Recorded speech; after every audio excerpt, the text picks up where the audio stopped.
Oh, we're live. Hi, everyone. Welcome back to Surviving Tween-dom. This is a channel for parents of teenagers or tweenagers. How's everybody doing? I owe you guys a video.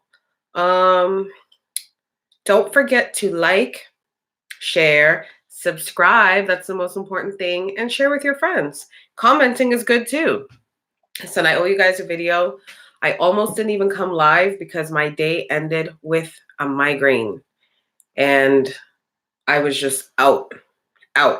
So am I surviving? Barely, and definitely not today, okay? Today is my Thursday rant, as you guys know, and I did mention that I was gonna come back live and talk about my final take on what T.I. said about his daughter, I think it's Dejanay, and his son. Okay, if I'm wrong, don't shoot me. Okay, actually, let me fact check that right now.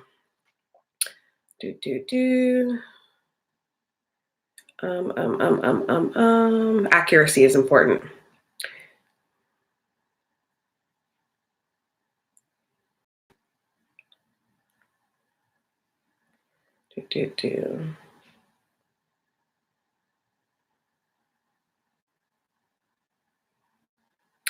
I do know it's the 18-year-old daughter. And let me rephrase what I said. He doesn't check her hymen, but he accompanies her on her gynecologist appointments annually and has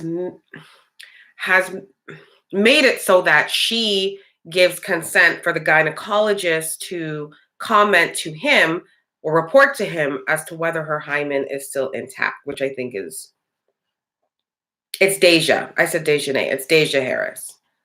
I stand by what I said before. So the question was initially asked to me during my Friday Q&A last week. And because I didn't have enough information on it, I gave my take without actually listening to what T.I. said. I listened to some of the other bloggers who covered it that I usually listen to, and I still maintain what I said.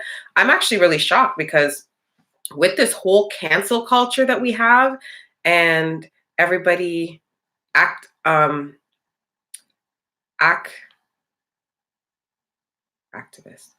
not activating, would it be activating? But everybody rooting for women's rights and what have you. I honestly thought that T.I. would have been canceled. This was news for maybe about 4 days, and everybody, it's business as usual. And you know what? That's how it is sometimes for powerful men. I liked T.I. a lot before I heard about this, but like I said, I can't separate the man from the music. The man is the music, and the music is the man. And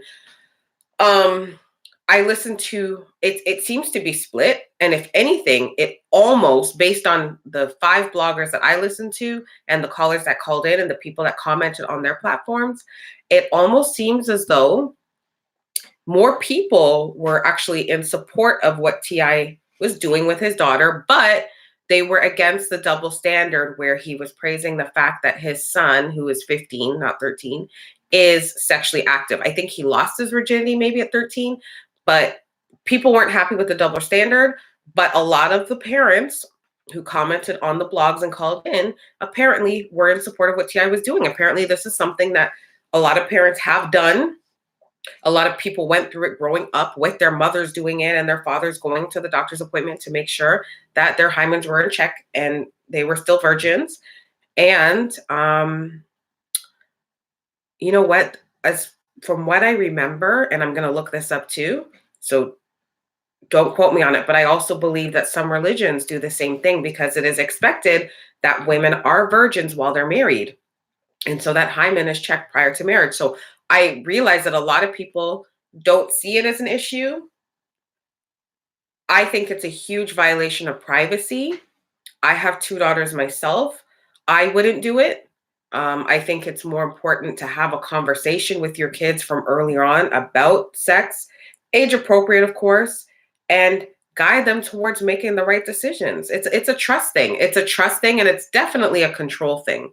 And we only have so much control, and we need to be able to have trust with our children. We need to be able to establish that. We need to be able to establish trust with them, and they need to be able to establish trust with us. So I stand by what I said. The only new news I have something that I would practice, and it's not something that I would do in my household.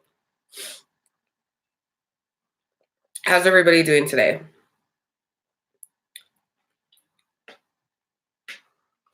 If you're just joining, don't forget to subscribe. Don't forget to like, share, comment, hit the subscribe button at the bottom. Okay, welcome to Surviving Tweendom. Again, today, barely surviving. Today was not a good day at all. I used to ask my daughters when I picked them up from school last year. I'd pick up the first one, the younger one, I'd say, how was your day at school? What was your day out of 10? She'd always say 9. Pick up the next daughter from high school. How was your day at school today? How was your day out of 10? Oh my God, 5, 4, 6. So if I had to rate my day out of 10 today, definitely a 1. Definitely a 1. My whole day was thrown off. Today was supposed to be the day that I went out and got the Christmas tree. I was so excited. We are going to put up the tree on Sunday. And I just lost the vibes by the evening, got a migraine, and I was out. And it happens. It happens sometimes. It happens to the best of us.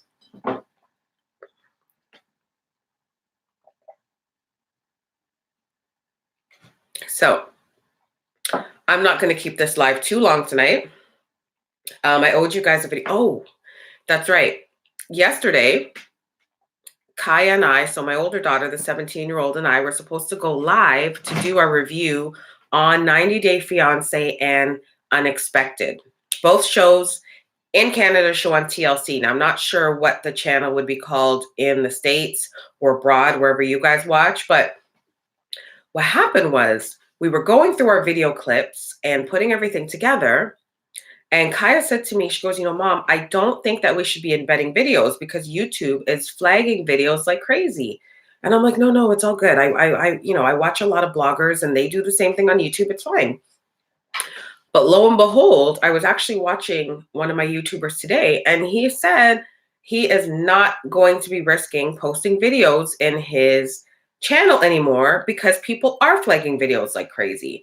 And I was like, oh my God, so she's right. So anyways, we're in the process of now having to re-edit the video and do it again so that we can have the commentary up for you guys. So I still owe you guys another video. And remember that tomorrow I go live sometime between 4 and 5. I'll announce it tomorrow for my regular Friday Q&A, where you guys can send questions about parenting, raising teens, raising tweens, raising daughters, business, entrepreneurship, juggling both, even transitioning from working a regular 9 to 5 to starting your own business. Any questions you guys have, actually, this would be a good platform to ask any questions you have, because normally when I coach clients business-wise, I charge about $120 an hour. So any questions you have business related, career related, this is a good time to get it in. You can actually comment your question, but if you would rather remain anonymous, you can send your questions to Alex with 2 X's .strong@gmail.com. So that's Alex, ALEXX.strong@gmail.com. Listen, I got an email today from some weirdo. If you are just emailing me to shoot the shit and it has nothing to do with a question and you're trying to, you know what I mean? I'm not going to answer. I'm not going to respond. So please keep it Q&A focused. Okay. And I get that a lot on my Facebook business page too, and it's annoying. I don't respond. I'm not going to respond. So it has to be a question for the Friday Q&A.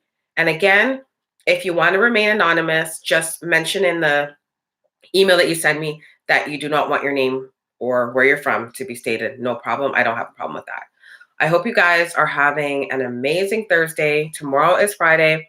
Moms, dads, grandparents, aunts, aunties, uncles, whoever's raising the kids, hang in there. These kids will try you, as I have been tried all week. Okay.